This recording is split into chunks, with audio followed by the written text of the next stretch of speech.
That's not Nissan.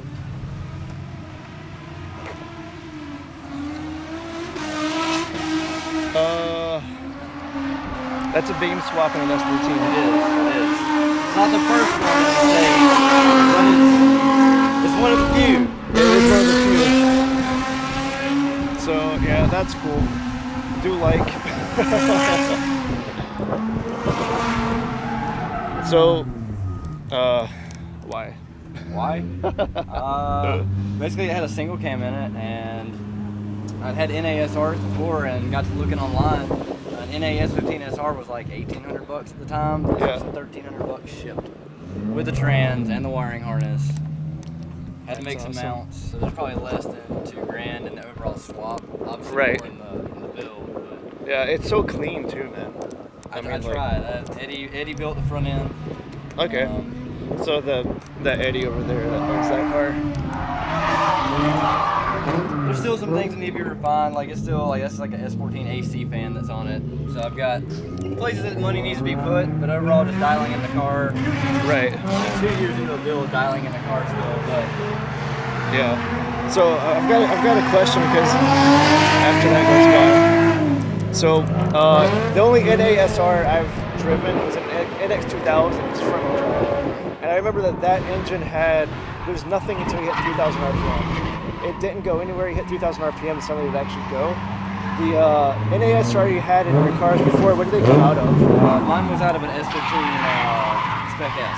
Okay. So I actually got to see the car. I got it somewhere an importer in South Carolina, and at the time it was cheaper for them to import a Spec S than a Spec R, and then just swap it. Yeah. So it was a super low mile. It's an S13 SR. Okay. And it was about the same. It was a little slack in the bottom end, but it made, on paper, more power than a KA. Less torque, but a little more horsepower. Right. Yeah, because KAs, they kind of, a lot of torque, decent mid-range, but once you get around like 4,000 RPM, it just kind of levels out and you don't really have anything after that.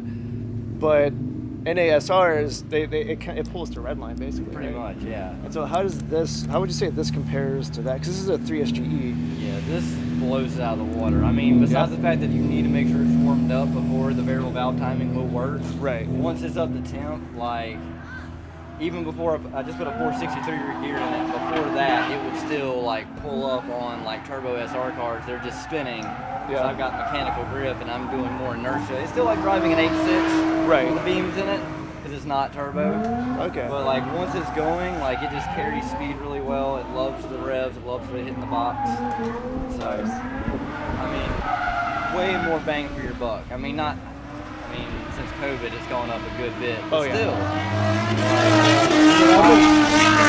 I've been watching the prices for my wagon, so yeah, they definitely have gone up a bit. But so this is kind of like if someone came from an 8.6 and wants to get into an S chassis, this is kind of the setup for them. Yeah, if you want all the adjustability without having to hack up your 8.6. Yeah, that's awesome, man. This is the best way to go. Because I've seen pictures of you building it, over the last couple of years. And it's cool just to actually see it in person for once. Every time he brings it out, I'm never there. Yeah. And so this is my first time seeing this in person, but like, I've been a fan of this car for a while. But it's been a culmination of like all my builds. Like I built so many different cars that I've learned what's good, what's bad. And when I got it back, because I let a buddy borrow it for like about a year while he was stationed at Fort Bragg. And someone broke into it. It was hacked. You got the picture of it when I brought it out, still a single cam. Yeah. Just got it back, and it beat me half to death. It smoked really bad, and I was just completely fed up with it to the point that I just had to let it go. Yeah. And found this. Man, we got some spark plugs in a box. I know. Either one of y'all got a spark plug app installed? But what I think is cool is like, you've had some interesting builds in the past, like NASRs. You had he had a S14 or S13.4, but it wasn't a Koki front end; it was a Zinky front end. And everyone's like, oh, that's gonna look like trash, but he was gonna try it to see what it looks like, and it actually looks pretty cool. Pretty cool besides the rattle cam paint job. If I had all the bodywork experience I have now, like to do it like over again, it'd have been great. Yeah, but it's cool that you try different things, and I mean that's the cool thing about drifting. So that's what it's all about. I mean, these things are. They're cookie cutter cars now. Like you can buy anything, you can do anything. It's the rear wheel drive Civic basically. Mm-hmm. And just what's bad is I hate to say, like, the 8.6 community was not very helpful with this build. Oh, But really? Anybody that I met with an S chassis that had already started this was super informative, helped as much as they could, as much information as they could. And then I've been able to, like, I've gone on Zilvia and done a write-up now to help people, like, spread this. I guess because, fill in those blanks for someone else who's going to do it. like, if you need to throw S13 radiator, that's a SR hose upper, that's a SR lower with just an adapter pipe from Speedway Racing and a 90-degree elbow. All right. Like, just simple stuff. Like, there's a lot of stock stuff I put on it. Like, that's a Camry alternator. Really? It's got one extra rib, but that doesn't matter. It just keeps it in place. So, like, there's just... But is there much like actual custom fabrication you had to do to it, or I mean, I guess motor mounts. At the time, yeah, I bought these RA21 wagon. Their conversion mounts for another, like a Celica or an older Supra, and we cut those and modified. And now my buddy Max on Instagram makes them, and I think just now Excessive has released a set. Okay. So they're on Circuit Sport rubbers that have been cut down to kind of make it fit. Yeah. So we could cut down the Delrin and adapt it there. I still would like to now buy the Excessive mounts and swap it out. But at the time, like, me and my buddies, we had a shop, that's what we did. Like, we just made the transmission mount. Shifter sits perfectly in the middle. Yeah. So this has the transmission that came with the beams. Yep. So that's a 6-speed, right? Yes, a J160, which in all aspects is the same as the RX-8 and the S15. Okay. So most of the upgrades the guys in Australia do to the S15 transmission, as far as the circlip upgrade to make it stronger, supposedly can be done to these, but you're not pushing T28 SR power out of this. Right. It's a pretty strong box. All right. Nice. It's just a Shaftmaster's drive shaft. I think like a W58 adapter's the same as a J160. Okay. Nice. And you've got the angle kit built by Eddie from Exclusive and all that? Yep. He did the knuckles and the lower control arms were extended, I think, 30 mil. All right. Which was a little bit excessive, but that's what my buddy Travis at Xiaomi Garage runs on his. Okay. I think plus 30s. I was originally going to have him do them, but I went, local when, I decided to finally actually build this car. Because there were some times that I took a break, built some Jeeps, and then got bored with the Jeeps, and then decided, hey, I'll sell the Jeep and throw money into this again. Yeah. And it's not perfect, but like, it's a work in progress. It's now enjoyable. Enjoyable is the best place to be, but even then, I mean, it has really cool, like I was telling you before, it has a really cool old school 90s style to it. You've got like the small wide wheels, peg nose front, some flares, and I mean, you've got a really cool clean swap to it, to where I bet this thing is just a ton of fun to drive. Oh, nothing compares, and it's hard for me because I drive so many things, like with work and mechanic, that I lose the sense of like what's in front of it and just go with the feel of the car. Yeah. So I forget that it's a Toyota that makes 200, but when you're just driving it, it's smooth, it runs smooth, it idles smooth, pulls really hard. Yeah. And it's still quiet enough that like I can cruise it. A lot quieter than that, where I can cruise it downtown. Yeah, that's Eddie and Carrie's reason we're here today. But no, this is really cool. I'm glad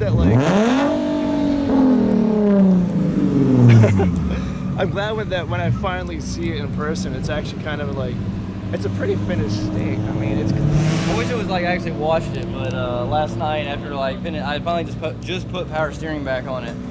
I just quick detailed it, wiped it down, and then it sat on the trailer overnight. And, North Carolina pollen. Yeah, this is North Carolina. If you have anything outside for more than 5 minutes, it's gonna look like this.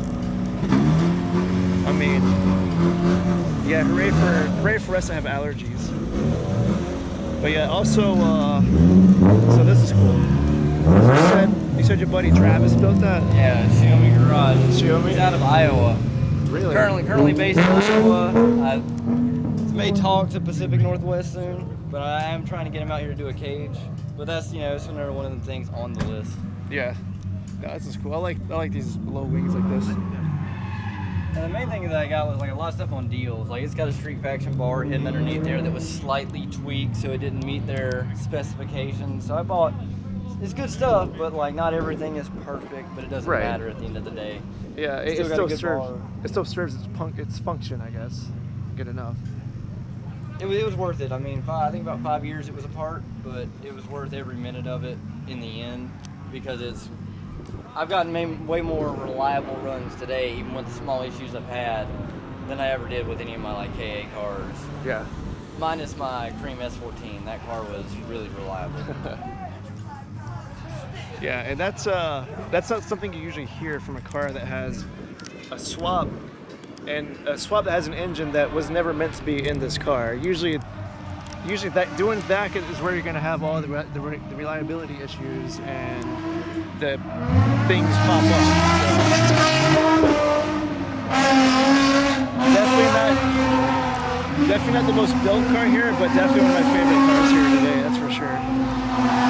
And like I said, like it's so clean, dude. It's a lot of Toyota. The inside is actually the color it was going to be, which is the Toyota TC, like the gray you see on the new TCs. Oh, okay. Oh, and then when it come down to it, I got this paint a lot cheaper that's on it. But it was ironic. It's got Toyota paint, a Toyota engine. What kind of Nissan is this? A reliable one. There you go. That sums it up completely.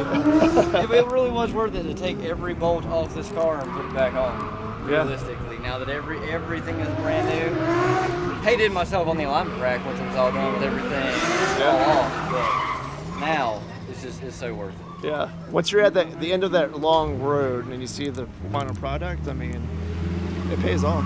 That is for sure. Man.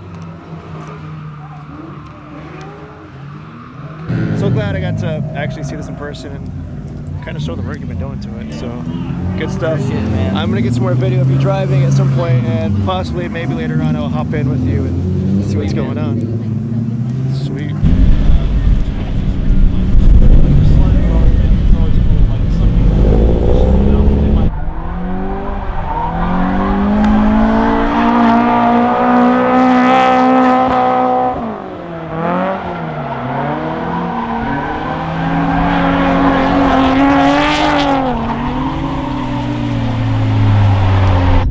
Oh, you mean Lars? Yeah, he was in that band with Travis Barker at Transplants, and I was like, I'm gonna check Transplants out.